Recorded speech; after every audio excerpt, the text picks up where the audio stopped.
This is Noelia Garcia. I am in Mr. Brox's 4th hour for AP Environmental Science, and this is my newscast about endangered species that we have. I hope you enjoy. Let's get right into the segment of Noelia's news. So I do have a limited amount of time of how much I'm able to speak, so I'm gonna talk a little faster than I would usually. So the first animal we have is the Necturus alabamensis, aka the black warrior or the Alabama Waterdog. So obviously it is found in Alabama. Here's a photo, and it kind of looks like an axolotl. Here's another photo. It's an edgy boy. Here's a description of the natural habitat and range. So the Necturus alabamensis is also known as the Alabama Waterdog. Of course, that's what I already said. Can be found in the Alabama rivers and streams, and are only within the continents of the United States of America. So that's where you can find them, is in Alabama, typically only in United States, Alabama. Good luck there. So here's the reason for their endangerment. So the black warrior Waterdog is endangered by habitat loss and water quantity degradation resulting from the point source and non-point source pollution and urbanization, aka it's a human's fault. Just saying. In order to survive, it's crucial. And so here's a reason for them survival. So in order for them to survive, it's crucial to their behavior that is they have a sufficient places to hide, such as tree trunks, rocks, and ledges. And their diet is consisted of small fish, worms, and snails. So this is when they start breeding. So they start breeding in the winter of Alabama. The winter of Alabama. They start breeding in the winter. Alabama water dogs are fully active when in breeding seasons. They believe to start around December. After mating, the female Alabama water dog will deposit the eggs in crevices and leaf beds, which will then hatch around spring or early summer. The young is usually sexually mature by the age of 5 years old. So they don't necessarily really have any predators, but they do have competition such as snake fishes and other water dogs. So ecosystems provided an extinction. So they used to have around 11 historical sites in Alabama, but because of habitat loss, they have a medium range of those areas of where they can live. So not much will happen if the Alabama water dog did go extinct, but it will cause a sudden imbalance once again in the river and ecosystem, to lose another animal or to lose more things in something that's already lacking so much. So there, obviously there isn't an exact number of what there used to be, but because of habitat loss, they have a medium range of space where you can find them, and it's more difficult to find them now because of all the things that they're losing and all the extinction. So ways to help the edgy boys, or aka the Alabama water dog, or Necturus alabamensis. By conserving water and limiting the amount of water we are taking from their home, limiting the amount of chemicals we pour down the drains will greatly benefit all the water systems and help keep a cleaner river and stream system. That will benefit all of us greatly, trust me. So next up is the Mexican gray wolf, aka the Canis lupus bailey. It is a very pretty wolf. So the natural habitat and range. The Mexican gray wolf range from central and northern Mexico to western Texas to southern New Mexico and central Arizona. They're not per se desert animals. They're not desert dwellers, but they prefer the mountain regions because they have areas such as coverage, water, and more suitable prey for them there. So reasons for their endangerment. In 1915, the Mexican government began to go into wolf dens and killing the pups and began poisoning the wolves in order to protect their livestock. They almost made a whole species go extinct because of this, because of their selfishness, because they wanted more livestock for them. So the Mexican, so that's kind of the reason why they're endangered, because they got overhunted and did not get reproduced fast enough. So the Mexican gray wolf can be up to 5 feet, taller than me. So I'm 5'5". It can be up to 5'8", and this is me.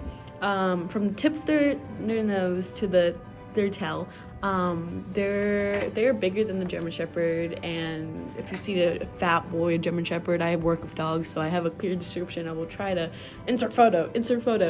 It's bigger. So they usually weigh around 65 to 85 pounds average, and keep in mind that the females will most likely be a little smaller than the males, just because, I don't know, that's just how it works. So they start to breed from late January through early March, and they give birth to around the average of 4 to 6 pups about 63 days later after, doing the deed. So here's a current need for their survival. So currently they are all in like zoos and areas where they can, sanctuaries where they can live happily and reproduce, because they are no longer in the wild. Like, there is none in the wild left. So their current need is for survival is housing, lots of breeding in their current environment is what they need. So the Mexican gray wolf biggest predator is the humans. We have killed them near to extinction almost. We are their biggest threat, and we are also their biggest competitors. And along with other wolves, they're also their competitors because they both eat meat. But we are their biggest competitors and predators, along with other wolves for competition. So ecosystems provided effects on environment if extinct. So the Mexican gray wolf original ecosystem was in the mountains areas, occasionally in desert, but since their extreme extinction, they are currently in zoos trying to help them like repopulate. The effects on the environment would be an unbalancedness in the ecosystem in the wilderness, although they had left the wild in 2016, around the 90s or so, but around like completely left the wild around 2016. In order to be saved, we still need them to have keep a sense of balance in those Mexican and American areas, to stop overpopulation of like deers and elks and all that. So the number remaining. So in 1980, there were only 7 known Mexican gray wolves to be alive. And a recent study in 2011, Sonora, Mexico now only has 30 living Mexican gray wolves, and they're slowly raising that numbers. Obviously, that's not a lot. They had like over 100 years ago, over more than 100, and now we only have 30 living ones, and just in Sonora, Mexico. And it's kind of sad to think about that if you really think about it. Like, how could we kill so many wolves for our own selfish benefits, which happens a lot with most of the animals that we have. And it's upsetting to hear that. So efforts to conserve and why we should conserve. We need to establish, since they are in zoos and sanctuaries and all that, we do need to have established habitats for wolves to live in, and make sure to leave those areas alone. Raise awareness and encourage public participation, and house and care for the wolves, and participate in captive breeding programs. So the next thing we have is the ingredient rhizomatous, or the Zuni Fleabane. It is a flower. So the description of the natural habitat and range. So they can be found on clay-sided hills from mid to high elevations. They can be found in the Chilean Formation in the Zuni and Chukchi Mountains, and similar clay areas of the Vaca Formation in the Delta and Sawtooth Ranges in New Mexico.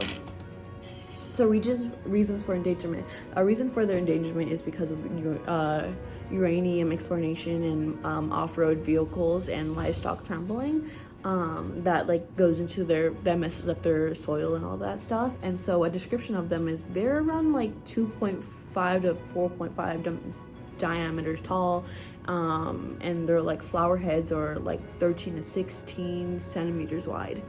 So they're usually their reproductive stuff. Their flowering typically occurs from late May through June, so that's when they start, flowering it up. So they don't have any known predators or competitors, really. Like, they're just kind of there. So ecosystems provided effects on environment if extinct, like their provided ecosystems and what would happen if they went extinct. So the Zuni Mountains of the Colombia National Forest, New Mexico, and New Mexico, plants grow on like vegetated slopes in the Pinon juniper woodland, so that is some of their ecosystems.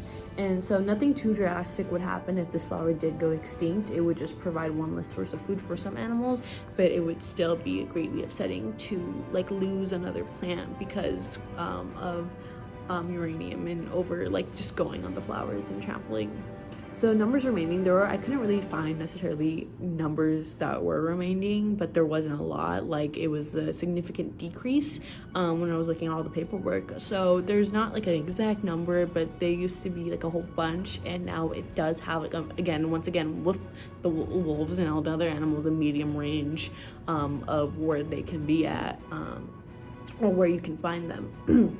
So ways to conserve and why we should conserve. So we're trying to have administrative actions by the federal land management agencies to reduce threats from mining activities. So that just means we're just gonna do more like activities to help less minings around that area for less uranium. And that is pretty much it for my presentation.